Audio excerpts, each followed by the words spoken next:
Good morning भाइयों। कैसे हैं? उम्मीद करते हैं आप लोग अच्छे होंगे और अच्छे से अपने तैयारी कर रहे होंगे। जैसा कि आप लोगों को पता है, हम लोग क्लास 10th का मैथ का मतलब एक क्या कहता है उसका सीरीज स्टार्ट किए थे, जिसमें मैथ को अच्छे से एकदम बढ़िया तरीका से स्टेप बाय स्टेप करके उसको समझने का और आगे पढ़ने का कोशिश करेंगे। और इस मैथ की जर्नी में हम लोग 2 चैप्टर तक तो कर ही चुके हैं। चैप्टर पहला जो था रियल नंबर यानी वास्तविक संख्या, और उसके बाद दूसरा था जो बहुपद था, उसको हम लोग दोनों चैप्टर को बढ़िया तरीका से फुल्ली एक एक पॉइंट को एकदम फुल एक्सप्लेनेशन के साथ हम लोग कंप्लीट कर चुके हैं। और आप लोग को पता होगा कि जो अभी हम लोग का एग्जाम करीब आने वाला है, और जैसा कि आप लोग जानते हैं कि एग्जाम के पॉइंट ऑफ व्यू से हम क्लास स्टार्ट किए थे क्योंकि कम टाइम था, लेकिन ये भी आप अगर क्लास किए होंगे तो ये भी रियलाइज हुआ होगा कि हाँ, एक भी पॉइंट छूटा भी नहीं है। ठीक है, तो स्पीड तो रहेगा ही, लेकिन एक भी पॉइंट छूटेगा नहीं, एक्यूरेसी भी रहेगा। ठीक है, ऐसा नहीं कि स्पीड के चक्कर में पॉइंट और छोड़ के चलते चलते हैं और क्लास खत्म कर देंगे, ऐसा नहीं है। थोड़ा बहुत स्पीड चलेगा, लेकिन हमको पॉइंट भी पूरा कवर करते चलना है, क्योंकि हर एक चैप्टर इंपॉर्टेंट होता है एग्जाम में बढ़िया मार्किंग के लिए। और चाहिए कि अगर पासिंग मार्क्स चाहिए तो उसके लिए तो 2-3 ही चैप्टर काफी है, लेकिन हमको तो पासिंग मार्क्स नहीं चाहिए, हमको अच्छे से पूरा फुल मार्क्स चाहिए। तो फुल मार्क्स के लिए क्या करना होगा, हमको अच्छे से मेहनत करना होगा, हर एक पॉइंट पे ध्यान देना होगा, और वैसे पॉइंट जो इसके एग्जाम में कोई वैल्यू नहीं है उस पे जाना ही नहीं है। ठीक है, और अभी तो आपको मतलब हम बोल रहे होंगे तो उतना ट्रस्ट हो या नहीं हो, लेकिन जब मेरा आप क्लास कीजिएगा तो ये उम्मीद है कि आपको भरोसा हो जाएगा कि हाँ भैया जो बोल रहे थे कि एक भी पॉइंट छोड़ते नहीं है, रियलिटी में छोड़ नहीं रहे हैं। ठीक है, तो आपको अगर कहीं क्लास कर रहे हैं तो अच्छी बात है, कीजिए वहाँ, लेकिन एक दफा अपने आप खुद और अपने दोस्त को भी बोलिए कि ये क्लास करके देखे, अगर उनको अच्छा लगे क्लास तो कीजिए। देखिए, जिस टीचर पे आपका भरोसा होगा, मैं हम हमेशा ये बात बोलता हूँ कि आप अपने क्लास कर रहे हैं ना, तो जिस टीचर से आपको भरोसा है, जिस टीचर पे आपको उम्मीद है, उसी टीचर से क्लास कीजिए। लेकिन अभी हमको 2-3 दिन क्लास के लिए दीजिए, और मेरे क्लास में 2-3 दिन रह कर देखिए। अगर आपको समझ में नहीं आए तो बेहतर है, आप अच्छे जगह कहीं ज्वाइन कर सकते हैं। अगर समझ में आ रहा है तो हम लोग के साथ, मेरे साथ रहिए, और ये भरोसा रखिए कि आपका जो मैथ का जो टेंशन होगा ना क्लास 10th का, पूरी खत्म कर देंगे। ठीक है, और आइए अब देखते हैं क्लास 10th का चैप्टर नंबर 3 स्टार्ट किए हैं, जिसका नाम क्या है, दो चरों वाले रैखिक समीकरण युग्म। यानी इसमें जो हम लोग पढ़ेंगे, इसमें पढ़ेंगे दो समीकरण आएगा, उसमें दो चर होंगे और दोनों को सॉल्व करना है। क्या क्या पॉइंट पढ़ना होता है इसमें, आइए इसको एकदम छोटे से लेकर के एकदम मतलब क्या कहता है उसको, इजी टू मॉडरेट तक जाएंगे। ठीक है, चलिए सबसे पहले इसमें कुछ पॉइंटें वगैरह होती है, उसको हम लोग देख लेते हैं। क्या क्या पॉइंटें आएगी, जैसे नॉर्मल अभी जो क्वेश्चन ऑब्जेक्टिव में कहीं कहीं देखा गया है और जो पूछा है उसको पहले लेते हैं। ठीक है, जैसे आपको कहीं पे ना दे देगा, जैसे मान के चलिए कोई समीकरण दे दिया, जैसे लिखा हुआ 2x + 4y = 7। ठीक है, और इसमें आपको बोलेगा x = यहाँ लिखते हैं, अगर दे देगा x =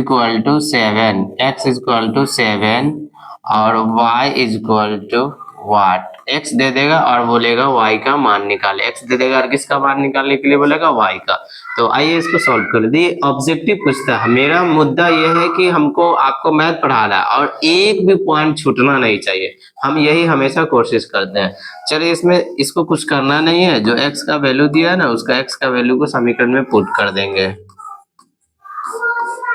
तो इसमें रख देंगे 2 इंटू एक्स की जगह कितना रखेंगे 7 + 4y = 7।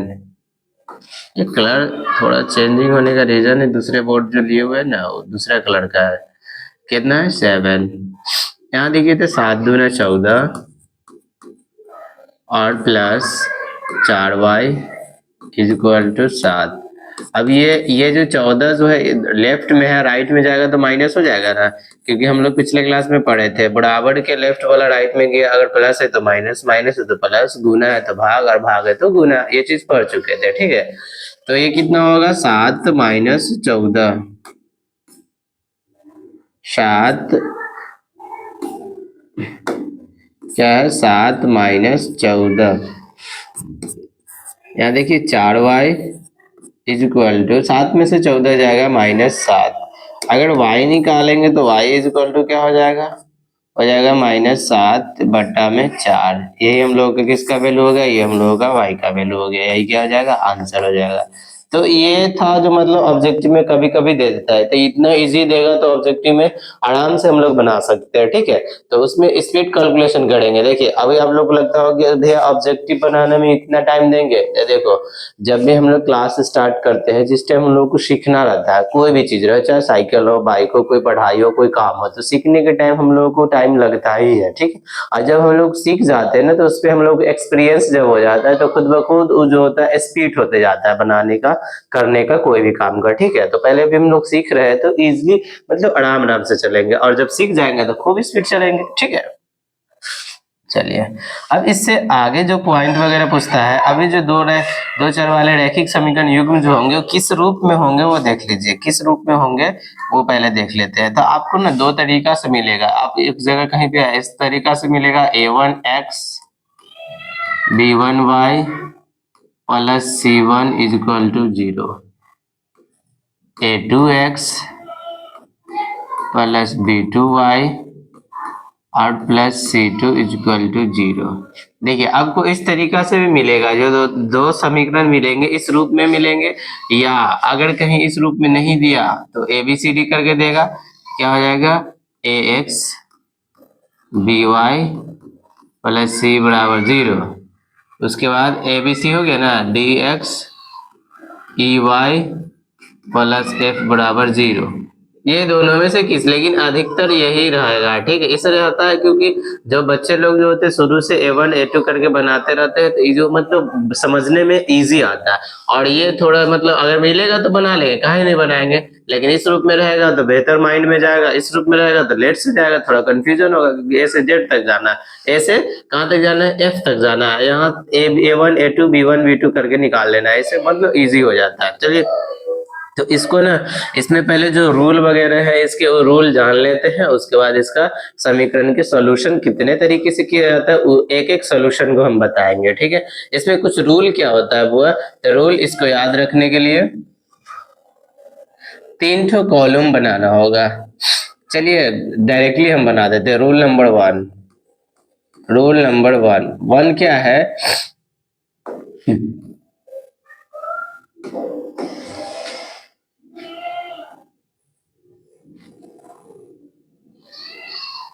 नहीं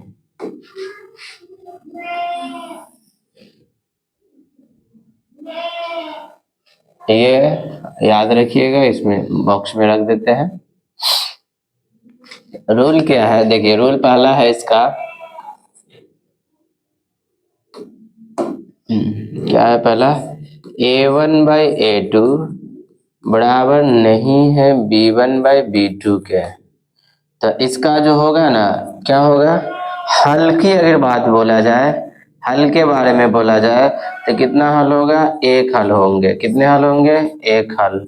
अगर इसका ग्राफ की बात बोला जाए, किसकी बात बोला जाए, ग्राफ की बात बोला जाए, देखिए यहाँ पे हम लोग लिख देते हैं पहले, जो समझ में आएगा क्या कितना हल क्या होगा नहीं होगा। सो ये यहाँ पे रहेगा हल, फिर इधर रहेगा इसका ग्राफ, ठीक है, हल हो गया, ग्राफ हो गया, और इधर रहेगा इसका संगत अवलिक असंगत,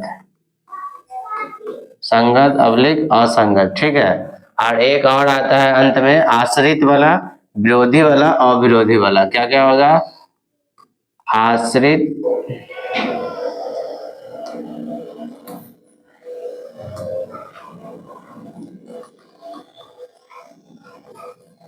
आश्रित, विरोधी, और क्या होगा, अविरो, ये तो दिख ही नहीं रहा है,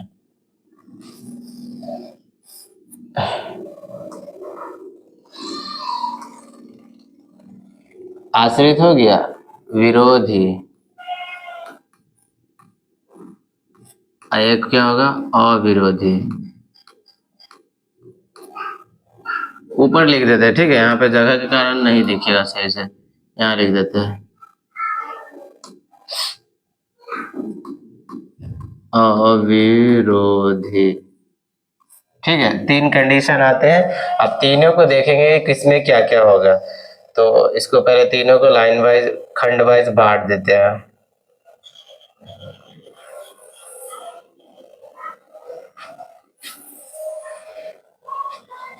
ठीक, और यहाँ पे भी इसका भी खंड बांटिए लीजिए।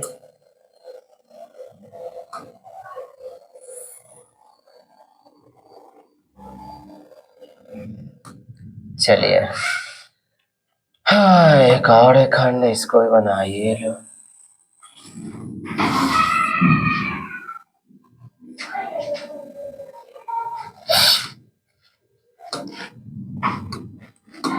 देखिए हल कितने हुए इसका।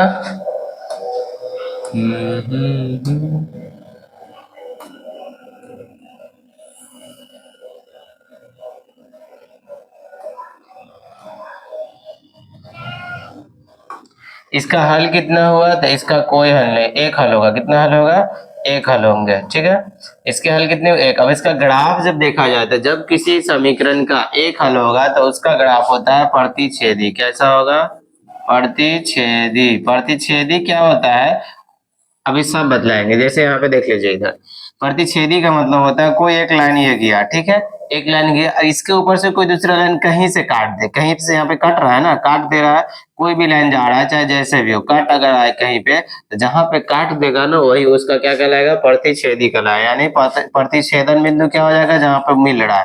तो ये जो इसका एक हल होगा उसका ग्राफ कैसा होगा, प्रतिच्छेदी होगा। ठीक है, अब आगे क्या दिख रहा है उसका वो देखिए।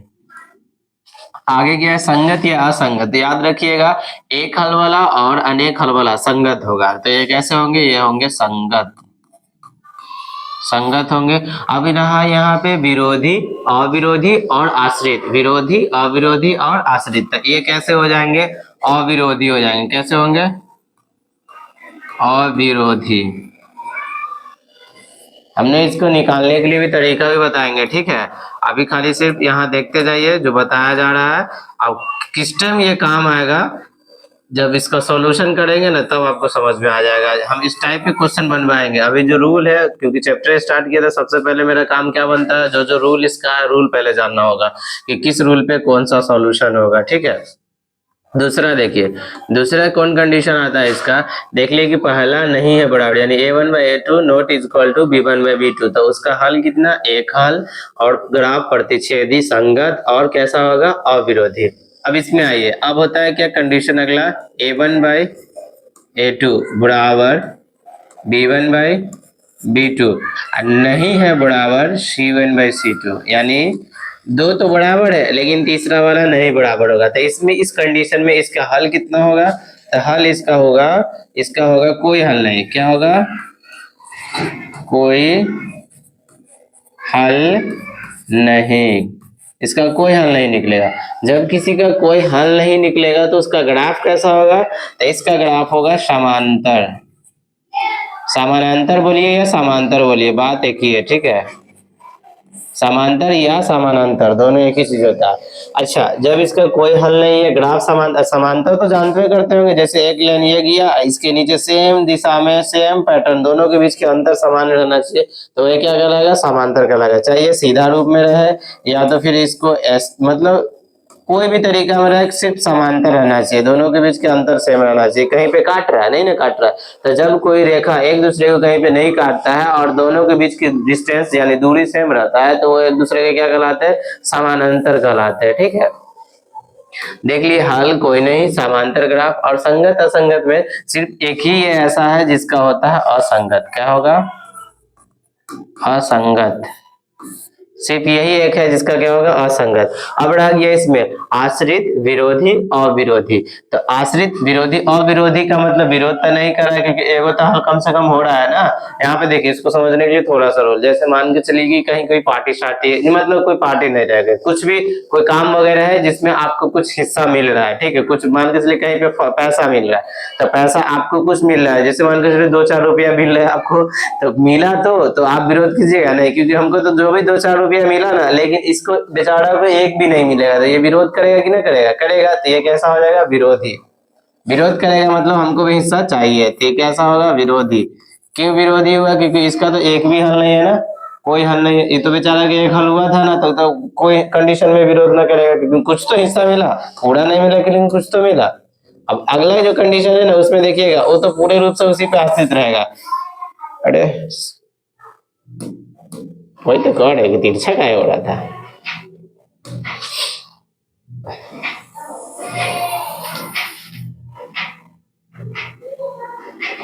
अब अंत वाला क्या है, एक ये अंतिम है, क्या होता है इसमें, a1/a2 बराबर b1/b2 बराबर c1/c2, a1/a2 बराबर b1/b2 बराबर c1/c2। अब ये जो होंगे इस कंडीशन में क्या होंगे, इसके हल जो होंगे वो अनंत हल होंगे, यानी कि अनंत बोलो अनगिनत बोलो, तो इसके कैसे हल होंगे, अनंत हल।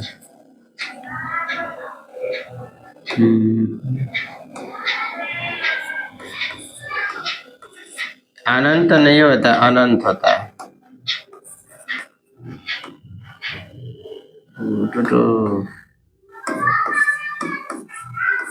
या इसी का दूसरा हम लोग बोल सकते हैं क्या, अनगिनत,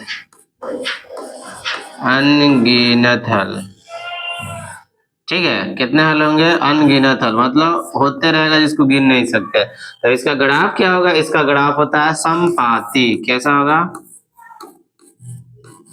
अभी भी ये संपाती क्या होता है उसको भी देख लीजिए। संपाती का मतलब हो गया, अगर कोई समीकरण का ये लाइन गया, ठीक है, ये एक कोई समीकरण का ग्राफ का लाइन गया, इसी के ऊपर उस दूसरे समीकरण का भी लाइन अगर चल जाएगा सेम पे, इसी लाइन पे अगर ऊपर से चल गया तो यही क्या कहलाता है, संपाती। एक ही लाइन के ऊपर अगर दूसरा लाइन भी चला गया तो कैसे होंगे, संपाती। एक दूसरे को काट दिया, प्रतिच्छेदी, एक दूसरे के पैरेलल, यानी कि न काटेगा, समांतर गया, समांतर हो गया। जब एक ही लाइन पे दोनों गया तो कैसे होंगे, समपाती होंगे। कैसे होंगे, समपाती। अब देखिए यहाँ पे ये संगत असंगत में क्या हो गया था, सिर्फ बोले थे कि सिर्फ कोई हल नहीं वाला असंगत है, ये भी कैसे होंगे, ये संगत होंगे। और आश्रित में क्या होगा, तो देखिए इसको तो बहुत ज्यादा ही पैसा मिल रहा है, बहुत ज्यादा हल हो रहा है, यानी बहुत ज्यादा पैसा मिल रहा है, पूर्ण रूप से क्या हो जाएंगे, आश्रित हो जाएंगे। कैसा होगा, आश्रित। दो चर वाले रैखिक समीकरण युग्म से बाबू ये जो 3 पॉइंट दिए हैं ना, ये 3 पॉइंट से क्वेश्चन का तो मतलब मत पूछो, कम पूछेगा तो 8-10 नंबर पूछ ही देगा, क्योंकि इससे ऑब्जेक्टिव भी पूछता है, 2 नंबर में भी पूछता है। किस तरीका से कैसे ऑब्जेक्टिव रहेगा, कैसे 2 नंबर का क्वेश्चन रहेगा, हम एक एक पॉइंट करके आगे समझेंगे। अभी स्टार्टअप था इसलिए रूल बता दिए। ये जो रूल जो है ना, ये रूल हमेशा आप लोगों को माइंड पे रहना चाहिए, ठीक है। अब इसका अगला रूल क्या है वो देखते हैं। इसको घर पे जाकर के, अच्छा अगर आप लोग को इच्छा होगा तो इसका स्क्रीनशॉट भी ले सकते हैं, ठीक है। स्क्रीनशॉट लेकर के आपको याद करने में इजी होगा, क्योंकि रूल एक साथ लिखाया हुआ था, ठीक है। चलिए अब जो हम लोग पढ़ रहे हैं, जो रैखिक समीकरण युग्म पढ़ रहे हैं, उसका जो हल का मतलब किस रूप में रहेगा, तो a1x b1y b1y और प्लस में c1 इज इक्वल टू 0। उसके बाद क्या था, a2x b2y c2 is equal to 0, ठीक है। इस रूप में समीकरण मिलेंगे हमको, इसको सॉल्व करना होगा। तो देखिए जब इस प्रकार का कोई भी समीकरण दे तो इसको सॉल्व करने के लिए ना हम लोगों को, इसको सॉल्व करने के लिए कई विधि है। कौन कौन सी विधि है, तो नंबर 1 में देखते हैं। इसको सॉल्व करने के लिए नंबर 1 में ले लेते हैं हम लोग लुप्तीकरण। लुप्ति इधर से लिखाएगा, लुप्ति लिखिए, चाहे इसी का नाम है विलोपन, विलोपन विधि। विलोपन विधि या क्या बोले थे अभी हम, लुप्तीकरण, लुप्तीकरण विधि। विलोपन विधि या लुप्तीकरण, एक तो जान गए लुप्तीकरण या विलोपन। दूसरा क्या होता है इसका, दूसरा अगर इसका लेके चलेंगे तो 2 नंबर में इसका आता है तुलनात्मक विधि।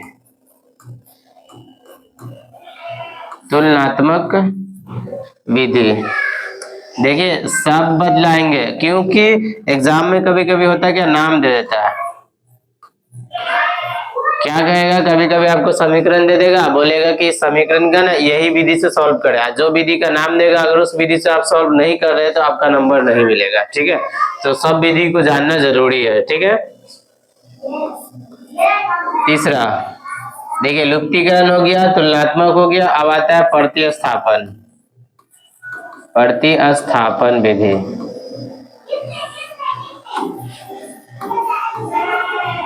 प्रतिस्थापन विधि। चौथा है वज्र गुणनखंड विधि।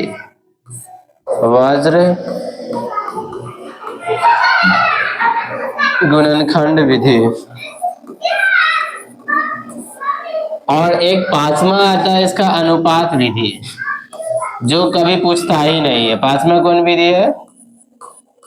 अनुपात विधि, जो कभी पूछता ही नहीं है। और एक इसी में पढ़ना होता है हम लोगों को, छठा पॉइंट है इसका ग्राफीय विधि। ग्राफीय विधि देखिए, इसमें से हम पढ़ाएंगे आप लोगों को पांचों, जो जो पूछता है उसको पढ़ाएंगे, जो पूछता है नहीं उसको छुएंगे भी नहीं। अगर आप लोग को अगर इच्छा होगा कमेंट कीजिएगा तो ये अनुपातों बढ़ा देंगे। ये 1, ये 2, ये 3, ये 4 और ये 5, ये इम्पोर्टेंट है। ठीक है, ये जरूरी है जानना है, क्योंकि इसमें से कोई का नाम लेकर भी पूछ लेता। अभी तक ये अनुपात विधि नहीं पूछा, इसलिए बोले कि नहीं पूछता है, लेकिन अगर कहिएगा आप लोग कमेंट कीजिएगा तो ये भी पढ़ा देंगे। अब ये पांचों में भी सबसे ज्यादा जरूरी कौन है उसको देख लीजिए। मोस्ट वीवीआई जो होता है ये ग्राफीय विधि, सबसे ज्यादा जरूरी कौन होता है? ग्राफीय विधि। उसके बाद ये जो आपको ग्राफीय विधि है ना, 5 नंबर में यानी 5 मार्क्स का जो है पूछता ही है। 5 नंबर का ये क्वेश्चन हर साल रहेगा। कौन विधि से? ग्राफीय विधि से। अगर आपको बिलीव नहीं है तो आप प्रीवियस ईयर क्वेश्चन पलट के देख लीजिए। अगर ये क्वेश्चन नहीं मिलेगा तो फिर कहिए कि हाँ भैया गलत बोल रहे थे। 5 नंबर में ग्राफीय विधि हर हाल में देगा। और ये समीकरण को सॉल्व करने के लिए 2 नंबर में 1-2 क्वेश्चन रहता है, हर साल रहता है। अब ये अलग बात है कि उसमें अगर आपको अगर से नाम दे दे कि हाँ इस विधि से सॉल्व करना है तो वही विधि से करना होगा। अगर नाम ना देगा, जो इच्छा जो विधि आता है उस विधि से कर दीजिए। तो इसमें अगर ये तो जरूरी है, सबसे ज्यादा जरूरी कौन? ग्राफ। सबसे ज्यादा कौन जरूरी है? ग्राफीय विधि।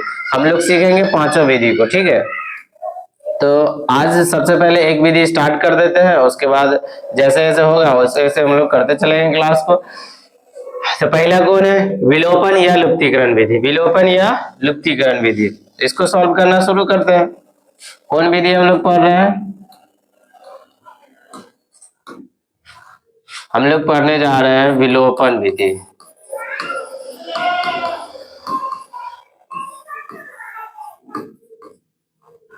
विलोपन विधि, इसी का दूसरा नाम तो पहले बता चुके हैं, तो इसका दूसरा नाम क्या होता है? लुप्तीकरण विधि। तो पहले इसके लिए कुछ समीकरण वगैरह मिलेगा, जिस प्रकार जो एग्जाम में क्वेश्चन रहेगा उसी तरीके से पहले इसका क्वेश्चन के रूप में समीकरण लिखना है। सॉल्व कौन से करना है? विलोपन विधि से। क्वेश्चन दिया रहा आप लोग के सामने, ये दे दिया 2x minus 4y is equal to 7, 3x minus 2y is equal to 8।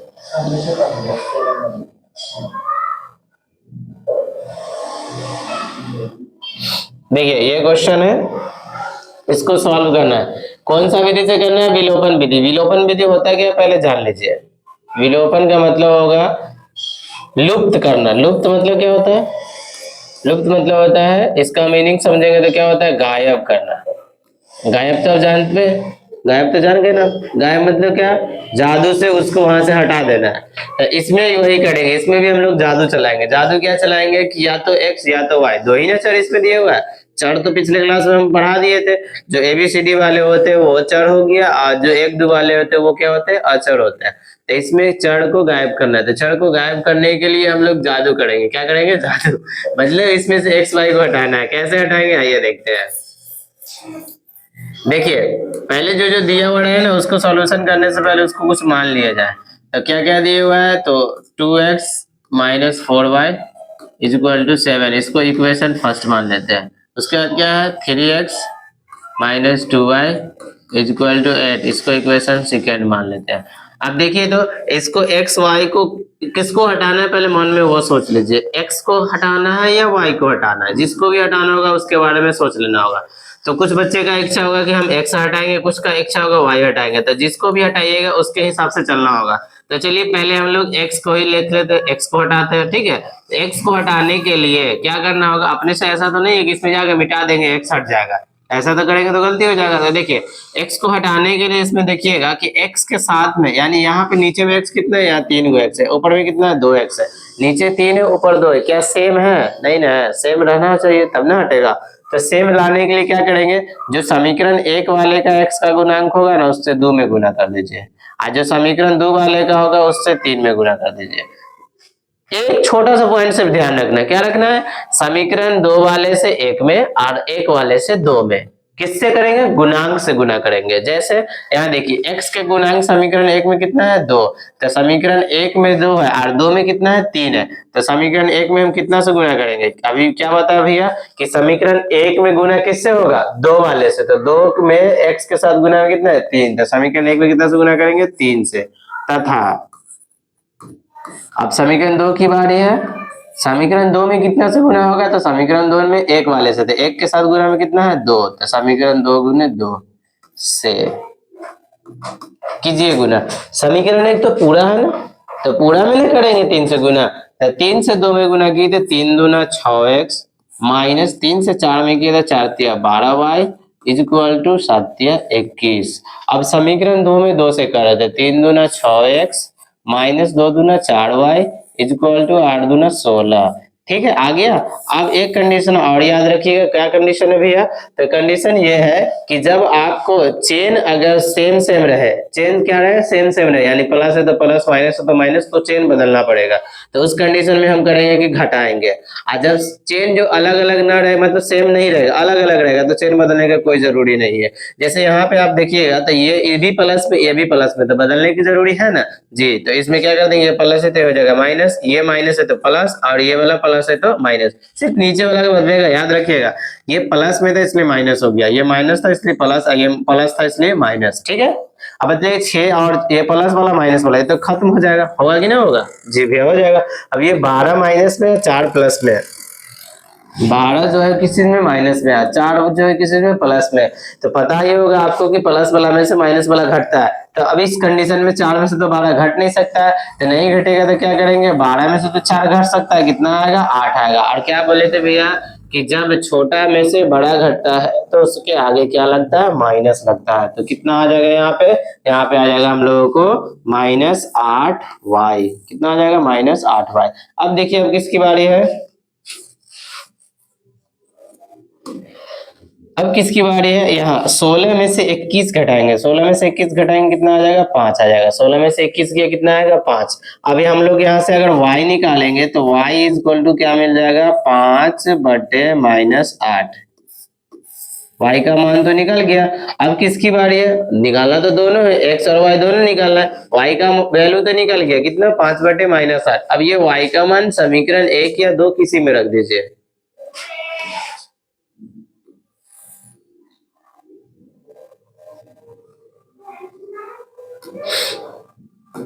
y का मान समीकरण 1 या 2 किसी में रख दीजिए, किस में रखना है, चलिए 1 में रख लेते हैं। y का मान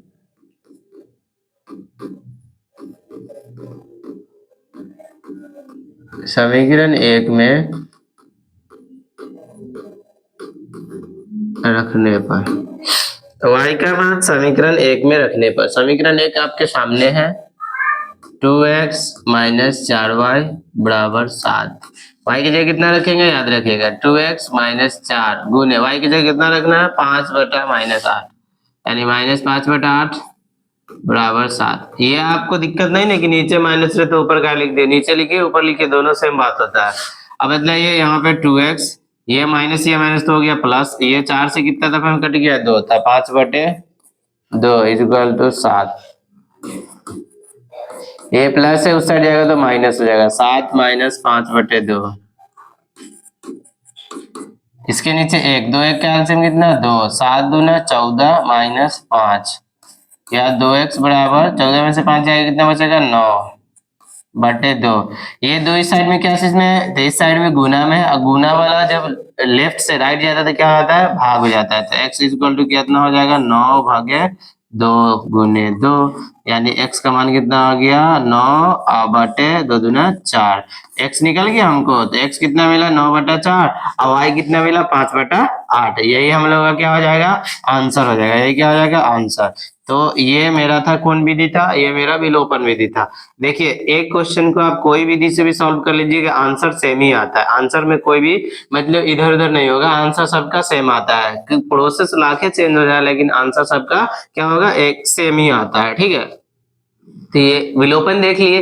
अगर आप कहिएगा तो इसका यही सेम क्वेश्चन का एक दूसरा विधि भी सॉल्व करा देते हैं, यही सेम क्वेश्चन का दूसरा विधि भी। क्वेश्चन सिर्फ आप याद रखिएगा। तो विलोपन के बाद क्या था उसको देख लेते हैं। विलोपन के बाद था तुलनात्मक विधि। विलोपन के बाद क्या था तुलनात्मक विधि। आवाज वगैरह में गड़बड़ी होगी क्योंकि तबीयत मेरा ठीक नहीं है, ठीक है। तो आवाज थोड़ा भारी भी जा सकता है, वैसे भी तो आवाज गड़बड़ है ही। तो आप लोग सिर्फ पॉइंट पे ध्यान रखिएगा कि हाँ पॉइंट भैया क्या समझ आ रहे हैं, वो समझ में आ रही है या नहीं आ रही है। आवाज से नहीं रखिएगा क्योंकि कोई भी सुंदर आदमी को दुनिया में रहना नहीं है, हमको भी तो रहना नहीं है, एक न एक दिन खत्म होना ही है।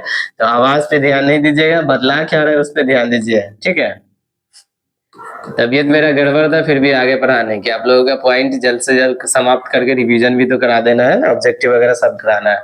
कौन विधि कराना था तुलनात्मक विधि।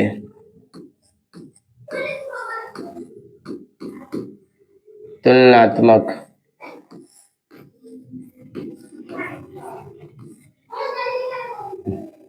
पहले रुकिए इसका साथ क्वेश्चन लिख देते हैं। क्वेश्चन क्या था 2x - 4y = 7। 2x - 4y = 7। दूसरा क्या था 3x - 2y = 8। 3x - 4y = 8, ठीक है। ये किस विधि से सॉल्व करना है, इसको करना है तुलनात्मक विधि से। तुलनात्मक विधि क्या होता है देखिए, तुलनात्मक का मतलब होता है कंपेयरिंग करना। जैसे अभी आप लोगों को पता है कि आप लोगों का अभी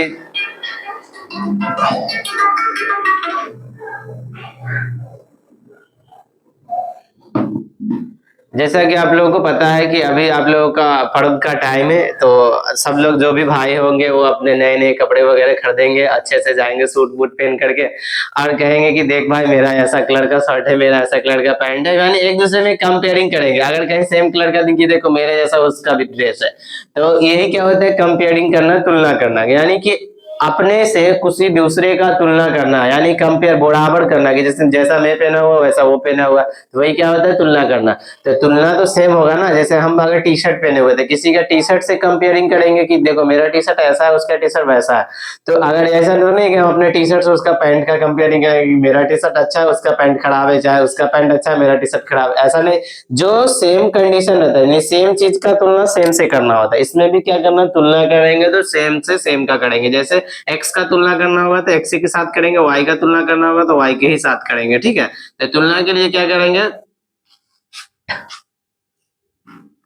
तो इसमें सेम सेम का तुलना करना है ना, पहले देख लेते हैं इसको सॉल्यूशन।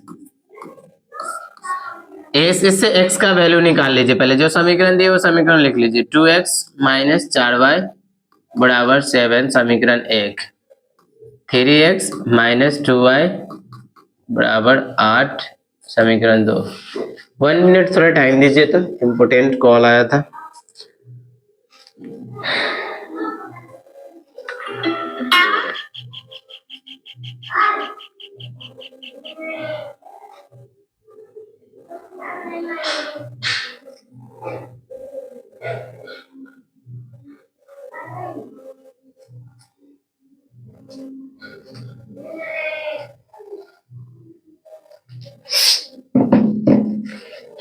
देखिए यहाँ पे जो क्वेश्चन दिया हुआ 2x - 4y = 7, 3x - 2y = 8, ठीक है।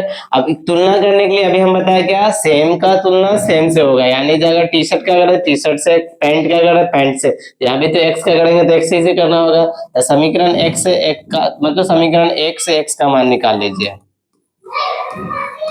समीकरण 1 से समीकरण 1 क्या 2x - 4y = 7, यहाँ से अगर x निकालेंगे ये माइनस से उस साइड जाएगा तो प्लस हो जाएगा, तो 7 + 4y। अगर x सिर्फ निकालेंगे तो 2 गुना है, इधर आएगा भाग हो जाएगा, तो 7 + 4y और भागे में कितना 2। जब समीकरण x, इसको समीकरण 3 मान लीजिए, जब समीकरण 1 से x का मान निकाले तो समीकरण 2 से भी किसका निकालेंगे, x का ही मान निकालेंगे। तो समीकरण 2 से भी चलते हैं, समीकरण 2 से भी किसका निकालेंगे, x का ही निकालेंगे। समीकरण 2 क्या है, 3x - 2y = 8। यहां से देखिए 3x ये माइनस है, दूसरे साइड जाएगा प्लस हो जाएगा, तो 8 + 2y। यहां से x निकालेंगे तो क्या हो जाएगा, 8 + 2y / 3। ये निकल गया मेरा किसका वैल्यू, ये मिल गया x का वैल्यू, समीकरण 4।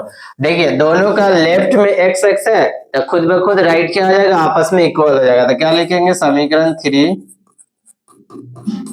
एंड 4 से। तो समीकरण 3 क्या है, समीकरण 3 लेफ्ट में, इसका राइट, दोनों का लेफ्ट लेफ्ट बराबर है तो राइट आपस में बराबर हो जाएगा ना। तो क्या हो जाएगा कि 7 + 4y / 2 = 8 + 2y / 3। ठीक है, देखिए अब यहां से क्या करेंगे कि क्रॉस मल्टीप्लाई कर देंगे। क्रॉस मल्टीप्लाई यानी 3 ही हो जाएगा, इससे इसको गुना, इससे इसको गुना, इसी को बोलते हैं क्रॉस मल्टीप्लाई। तो क्या करेंगे, 3 से गुना करेंगे 7 + 4y को और 2 से गुना करेंगे 8 + 2y को। क्या हो जाएगा, 7 × 21 + 4 × 12y = 8 × 16 + 2 × 4y। y का वैल्यू निकालना है ना, तो एक तरफ y रहने दीजिए, दूसरा तरफ बिना y वाले को भेज दीजिए। तो 12y इस साइड प्लस है, इधर आएगा -4y = 16। ये 21 प्लस है, इधर आएगा -21। 12 में से 4 जाएगा, कितना बच जाएगा, 8y = 16 में से 21 गया -5। अगर यहाँ से y निकालेंगे तो y = कितना हो जाएगा, -5/8। ये मेरा क्या निकल गया, y का मान। अब आपको जब पता है कि जब y निकल जाता है, y का मान समीकरण 3 या 4 किसी में डाल करके x का भी मान निकाल सकते हैं, या 1 2 3 4 किसी में रख दीजिए। तो इसको किस में रखना है, तो रख लीजिए समीकरण 3 ही में डाल देते हैं। तो समीकरण 3 में रखने पर किसी में रख के निकाल सकते हैं आप, समीकरण 3 में रखने पर। तो समीकरण 3 में अगर रख दे रहे हैं तो क्या होगा, देख लीजिए। पहले समीकरण 3 यहाँ लिख देते हैं, x = 7 + 4y / 2। अब देखिए इसमें y की जगह कितना रखना है, y की जगह रखना है -5/8।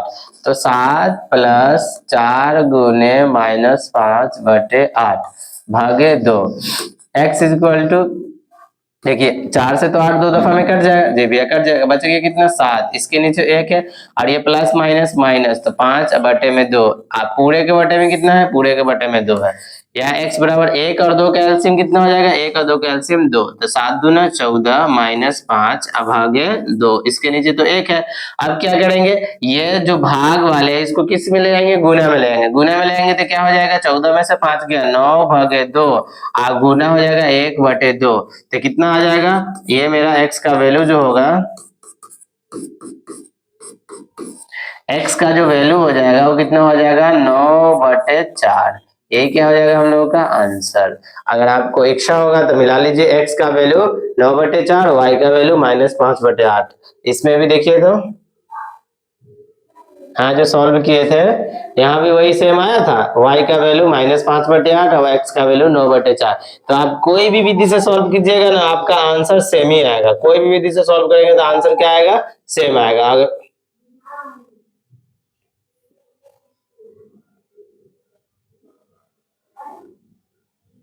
दिखेगा तो नहीं, कितना भी छोटा कर देंगे, ठीक है, देख सकते हैं यहाँ पर से, इतना ही पे रहने देते हैं। ये जो क्वेश्चन था तुलनात्मक विधि से सॉल्व किए फिर भी सेम आंसर आया x और y का, और लुप्तीकरण से किए फिर भी सेम आया। तो जो भी विधि से बनाएंगे आंसर सबका क्या आएगा, सेम ही आएगा। तो आज के लिए इतना ही रहने देते हैं, क्योंकि अभी थोड़ा कुछ जरूरी काम पड़ गया, इसलिए आज का क्लास इतना ही पे स्टॉप करेंगे। और आपसे उम्मीद है कि आप घर पे जाके सबों का अच्छे से रिविजन कीजिएगा, और रिविजन के दौरान जो भी आपको दिक्कतें आएगी वो आप कमेंट कीजिएगा, आपको दिक्कत को हम दूर करेंगे। और आपसे ये रिक्वेस्ट ही समझिए, क्योंकि मेरा काम है कि आपको किसी तरीका से पढ़ाना है, तो आपको आपको, आप मेरे साथ जब जुड़े हैं तो हम आपसे कुछ भी मतलब कह सकते हैं जो मानने के लिए आप अगर राजी होंगे, क्योंकि कुछ भी बोले तो पढ़ाई से रिलेटेड मतलब रिवीजन करना ही पड़ेगा आपको, ये मेरा बात है, आपको मानना पड़ेगा, क्योंकि मानिएगा तभी हमको भी लगेगा कि हाँ मेरे भी बात मान रहे तो बच्चे के लिए भी कुछ अच्छा होगा। तो आप क्या कीजिए, घर पे जाकर रिवीजन कीजिए और जो भी दिक्कत होगी हमको बताइएगा, और अपना भी ख्याल रखिएगा और अपने घर वालों का भी ख्याल रखिएगा। ठीक है, तो आज के लिए इतना ही। धन्यवाद।